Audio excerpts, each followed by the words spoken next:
ரொம்ப தீவிரமாக திங்க் பண்ணுற மாதிரி இருக்கு. என் பாப்பாவுக்கு நாளைக்கு பிறந்த நாள். அதான் என்னென்ன பண்ணலாம், எப்படியெல்லாம் பண்ணலான்னு யோசிச்சுட்டு இருக்கேன். இப்போ தான் பிறந்த மாதிரி இருந்துச்சு, அதுக்குள்ளே 1 வருஷம் முடிய போகுது என்ன? ஆமாம், அதான் நாள் ஓடுதுல. ஓகே, என்ன பண்ண போகிறீங்க?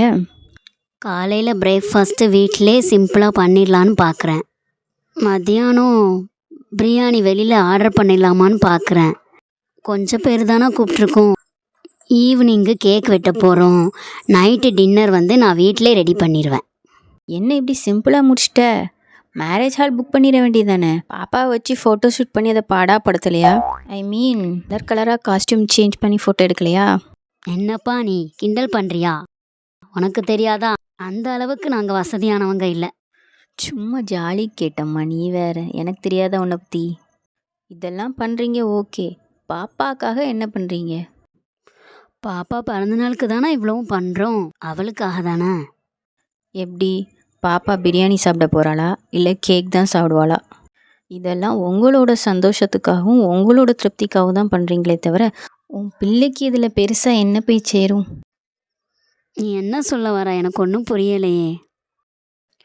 ஒரு வேளை சாப்பாடு கூட கிடைக்காம எத்தனையோ பேர், சின்ன சின்ன பிள்ளைங்க, வயசானவங்கன்னு இன்னும் இங்கே இருக்க தான் செய்கிறாங்க. ஒரு வேளையாவது அவங்க பசியை போக்கலாம் இல்லையா?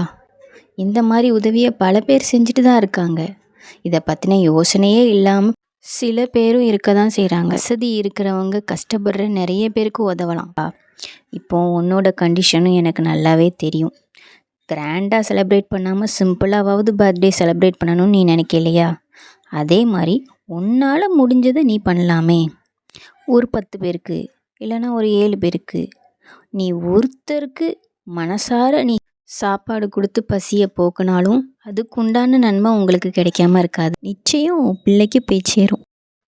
இது எனக்கு தோணாமல் போயிடுச்சே. ரொம்ப தேங்க்ஸ். இனிமேல் நீ சொல்கிற மாதிரியே நான் பண்ணுறேன். ரொம்ப சந்தோஷம்மா.